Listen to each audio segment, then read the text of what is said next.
Nah, ketika menggunakan pivot itu sebenarnya enaknya tuh kita tinggal drag and drop aja. Misalkan aku mau ubah bikin visualisasinya kayak gini, biasanya kayak gitu. Ataupun aku bosan kayak gini deh, kayak gitu.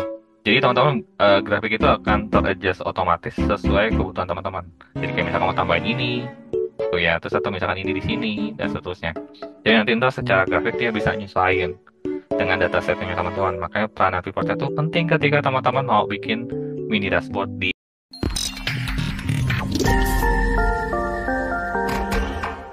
Halo semuanya, ketemu lagi di hari ini. Jadi hari ini kita akan melanjutkan pembelajaran kita mudah visualisasi di Excel.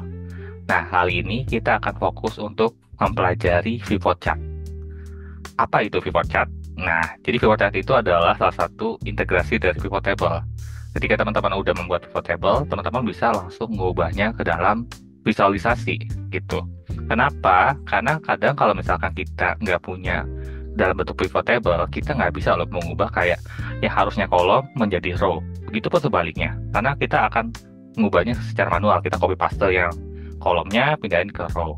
Sedangkan kalau misalkan dengan pivot table, kita cuma drag and drop aja. Jadi kayak kolom mana yang harusnya jadi row, terus kolom mana yang harus jadi kolom gitu ya. Nah, ini terkelihatan nih tabel agregasinya seperti itu. Nah, dengan adanya pivot chart ini akan membantu teman-teman ngebuat visualisasi lebih efisien karena dia akan menyesuaikan dengan pivot table yang teman-teman gunakan. Seperti itu. Nah, kali ini kita akan mempelajari bagaimana sih sebenarnya step by step ketika ngebuat pivot chart sendiri seperti apa di dalam Excel gitu. Terus habis itu kita akan mengenal tools-tools yang bisa teman-teman gunakan ketika ngebuat mini dashboard. Kayak slicer, itu slicer filter, dan slicer timeline, itu bisa teman-teman gunakan. Jadi, kita tinggal klik, dia akan mengubah dataset dari pivot table tersebut. Sehingga ketika teman-teman mau summarizasi, itu udah cukup cepat. Jadi, teman-teman tinggal klik-klik aja. Seperti itu. Oke, nggak usah berlama-lama lagi, mari kita explore. Yuk. Sebelum kita mempelajari tentang pivot chart, aku akan introduce ke teman-teman maksud dari pivot chart itu apa. Sebenarnya pivot chart itu adalah kita memvisualisasi berdasarkan aggregated data atau data yang sudah diagregasi di dalam pivot table. Maksudnya data yang agregasi itu gimana, Kak? Contohnya kalau misalkan teman-teman perhatikan gambar yang ada di sini dengan gambar yang ada di sebelah sini. Nah, kalau misalkan di sini kita ada keras kaca ya. Keras kacanya ini adalah kumpulan warna yang banyak. Yang mana ini nggak dikelompokin berdasarkan warna atau berdasarkan ukuran dan sebagainya lah. Ini benar-benar kita punya kertas yang udah dipotong-potong, dikumpulin jadi satu di dalam garbage gitu ya, atau nggak harus garbage ya, dalam sebuah kotak gitu. Jadi kan warnanya seperti warna-warni rainbow. Nah, bentuknya itu pasti kan kalau dalam bentuk table seperti ini. Jadi kayak misalkan ada red, ada black, ada green dan sebagainya. Jadi dia memang ada kumpulan data yang banyak ke bawah. Beda hal ketika yang ada di sebelah kanan. Ini ada disebut namanya aggregated data, di mana warna-warna tersebut gitu ya dipilah-pilah dengan jenis warna. Jadi misalkan ada warna coklat, hitam, biru, hijau, merah dan seterusnya. Jadi dikelompokkan. Nah, dari grouping tersebut kita bisa mendapatkan kesimpulannya nih. Summarization-nya kayak misalkan warna red ini dengan ID 101 itu ada 200 data. Terus warna black ini ada 100 data, green ada 300 data. Jadi teman-teman udah tahu nih, oh ternyata jumlah raw data tersebut, misalkan di sini jumlah raw datanya ada 600 misalkan. Dari 600 tersebut, 300-nya adalah green, 100-nya adalah black, 200-nya adalah red. Seperti itu. Itu adalah disebut dengan aggregated data, di mana kita membuat pivot dari kumpulan data yang kita miliki.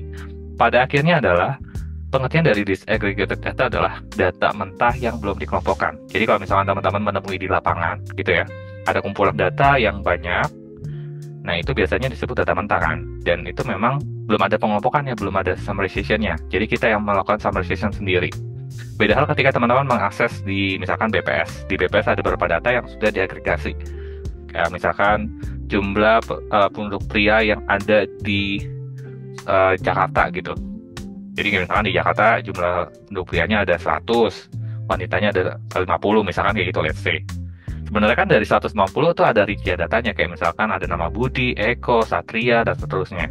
Terus ada Fitria, dan seterusnya. Jadi ada nama-namanya kan. Cuman dia melakukan summarization langsung dipivotin jumlah laki-laki sama perempuannya ada berapa di Jakarta. Sama hal kayak gini.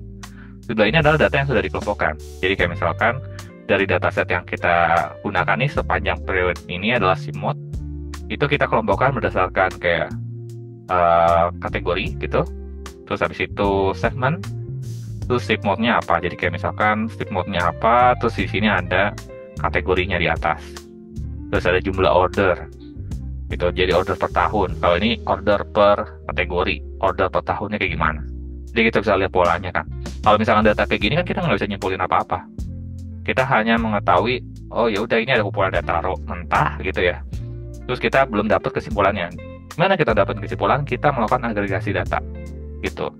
Jadi di sini disebutnya biasanya data transaction data. Jadi emang data-data yang secara periodik itu bertambah dan belum ada kesimpulannya. Seperti itu.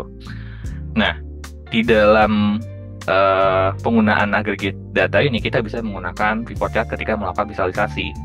Nah, teman-teman tinggal klik aja di sini ada pivot chart, ada logo pivot chart, ya. Nah, di situ nanti kita select dulu nih data yang kita pilih. Kita pilih CTRL A misalkan di sini. Nah, dari data tersebut nanti kan dia akan muncul pop up nih kayak gini nih, create pivot chart. Nah, teman-teman bisa new worksheet atau existing worksheet. Gimana teman-teman mau taruh misalkan. Terus habis itu klik OK, nanti dia akan black space gitu ya. Nanti kita pindahkan apa yang mau kita kategoriin. Misalkan segmen di rows, cells di values gitu ya. Nanti dia akan ngebuat visualisasi seperti ini. Once kita misalkan segmennya kita pindahin ke sini, terus ini pindah ke sini, dan itu dia visualisasinya akan bergerak juga. Atau malah kita mau nambahin ada kategori lah di columns ini, itu juga bisa. Teman-teman tinggal drag and drop aja tuh di di dalam pivot table field-nya gitu. Itu that's why ketika teman-teman mengintegrasikan data mentah teman-teman ke dalam pivot table dan itu divisualisasikan, itu akan lebih cepat gitu. Nah, kegunaannya dengan adanya pivot table ini sebenarnya teman-teman adanya one data truth, artinya kita menggunakan satu data bisa dilakukan eksplorasi lebih banyak. Karena dari satu data tersebut kita bisa gali-gali dengan pivot table kan. Nah, di situ kita bisa eksplorasi, melakukan visualisasi, bahkan kita bisa mengubah posisi field-nya itu dari row ke kolom, gitu pun sebaliknya. Dan grafiknya bisa berubah-ubah ini sesuai pivot yang kita setting. Gitu. Jadi ketika teman-teman misalkan punya data transaksi pengeluaran bulanan. Nah, daripada teman-teman melakukan summarization sendiri dan nggak divisualisasiin, bisa teman-teman buat pivot table dari data tersebut. Misalkan udah dikumpulin kayak misalkan teman-teman punya table gitu ya. Nih, sini ada tanggal. Terus habis itu ada jenisnya, misalkan makan, minum gitu ya. Terus habis itu jumlahnya berapa. Nah, kita bisa mempivotkan data tersebut. Kayak misalkan kita mau based on pivotin di sini tanggal. Terus di sini kayak jenisnya. Terus di tengah-tengahnya adalah jumlah. Di sini jumlah. Nanti ntar kita minta visualisasi ini. Palingan dia nanti si pivot akan ngebuat bar chart misalkan di sini. Ataupun nanti kita bisa adjust. Misalkan bentuknya line chart atau apa, nanti kita bisa setting juga. Itu sama kayak visualisasi yang konvensional. Kita masih bisa setting, bahkan kita bisa atur-atur warna dan seterusnya, itu bisa kita atur. Pada akhirnya kita bisa menjadikan output ini menjadi mini dashboard. Gitu. Misalkan dari data-data ini kita bisa tambahkan namanya insert slicer sama insert timeline. Ini teman-teman ada di pivot table analysis, itu ada, kita bisa tambahkan ini. Gunanya buat apa? Nanti one click. Jadi ketika aku punya data ini nih, ya misalkan ada data ini. Nah, data ini kan misalkan ini keseluruhan, tapi aku mau lihat dari kategori furniture. Ketika aku klik furniture, ini grafiknya akan bergerak nih. Misalkan nih kayak gini, terus ini jadi kayak gini. Terus ini jadi kayak gini. Nah, itu nanti dia bergerak tanpa kita harus mengubah data, karena one truth data ya. Jadi ketika dengan pivot table itu, yang penting datanya itu bertambah di dalam table yang kita miliki. Seperti itu. Terus ketika aku klik office supplies, dia akan berubah. Teknologi dia akan berubah. Bahkan aku ganti ke SIP mode-nya berubah juga, dia bisa berubah juga gitu. Nah, kali ini kita akan coba eksplorasi dengan data yang udah kita gunakan dari periode sebelumnya gitu ya. Kalau misalkan teman-teman mengikuti video-videoku di Excel, itu aku bahasnya menggunakan SIP mode gitu ya. gitu. Kalau sebelum-sebelumnya kan aku pakai Spotify di awal-awal, sekarang Shipmote. Nah, kita akan coba eksplorasi dengan preferred chat ini akan seperti apa sih menariknya dan kesimpulan seperti apa.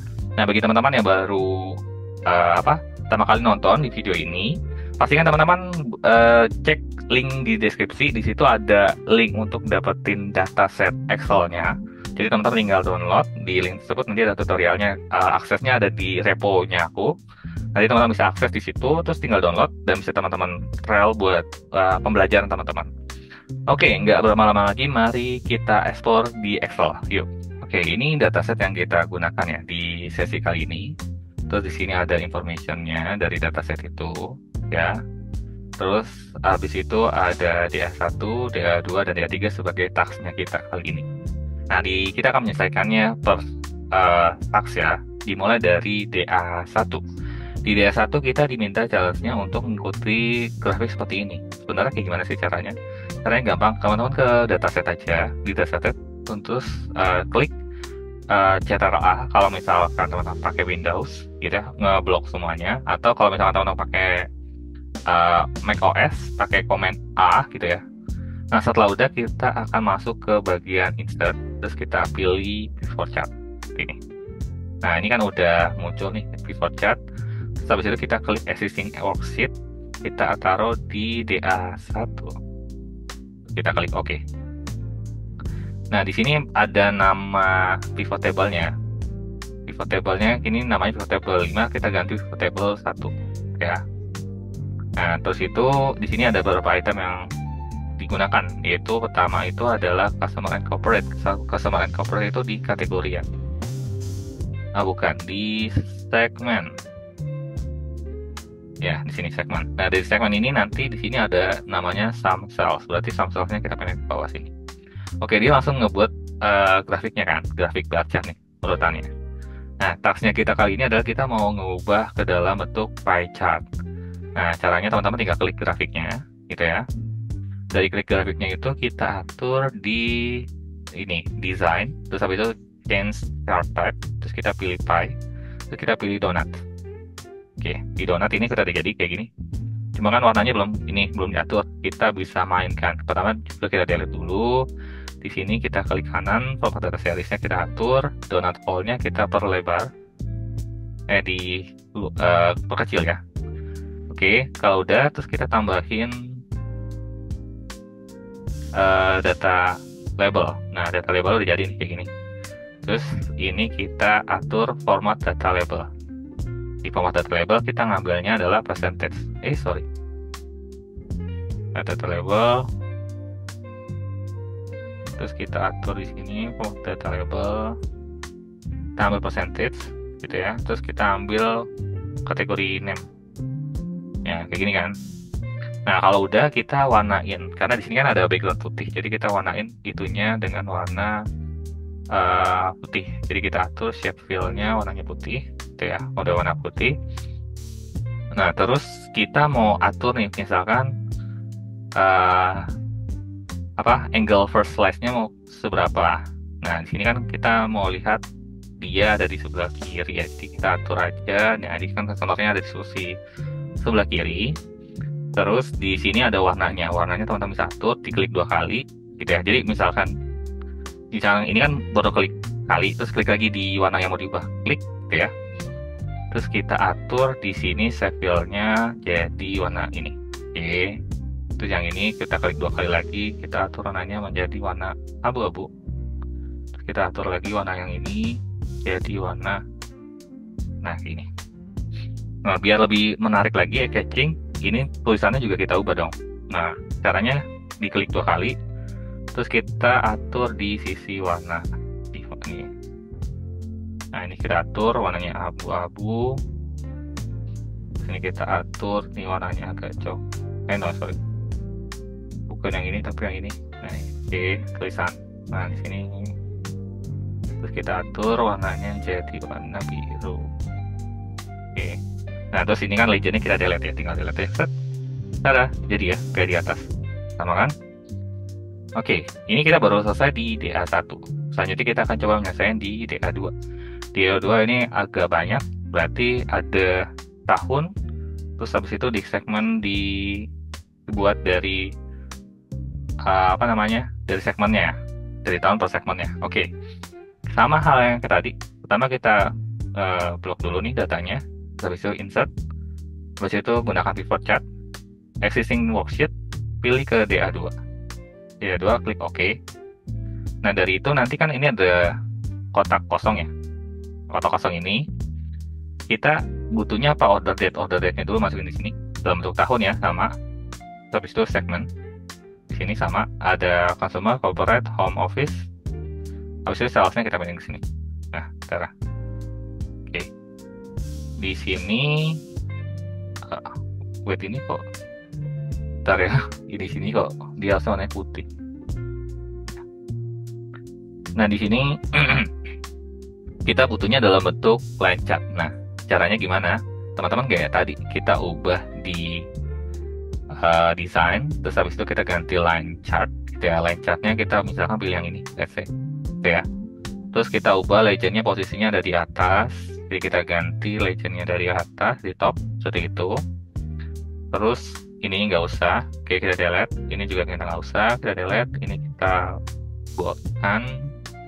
Nah sekarang kita main di sisi warna. Di sisi warna, di sini warnanya line-nya warna agak gelap. Di sini kedua warnanya agak abu-abu, dan terakhir warnanya agak abu-abu muda. Nah terus di sini ada dot-dotnya ya. Oke, cara nambahin dotnya teman-teman cukup gini. Terus di sini dapetin format data pointnya di sini ya. Di sini terus kita pakai marker, kita build in, terus kita tambahkan dia ini. Terus warnanya kita minta warna biru. Sama hal juga di sini, build in circle warna biru. Oke, ya ada kan. Terus habis itu mau ada angkanya yang dimasukin. Nah, caranya kita tinggal klik kanan, add data label di sini. Nah, angkanya di sini kan agak jelimet ya, angkanya agak banyak banget. Kita bisa ubah di sini. Terus kita atur. Oke, dalam bentuk accounting format, dan dia berubah seperti ini. Dan kita mau fontnya ini, bentar, di sini aku tambah dulu, add data label dulu, sama. Dan aku posisikan ini ada di sebelah kanan sini. Oke, warnanya aku mau ubah warna biru dongker ya.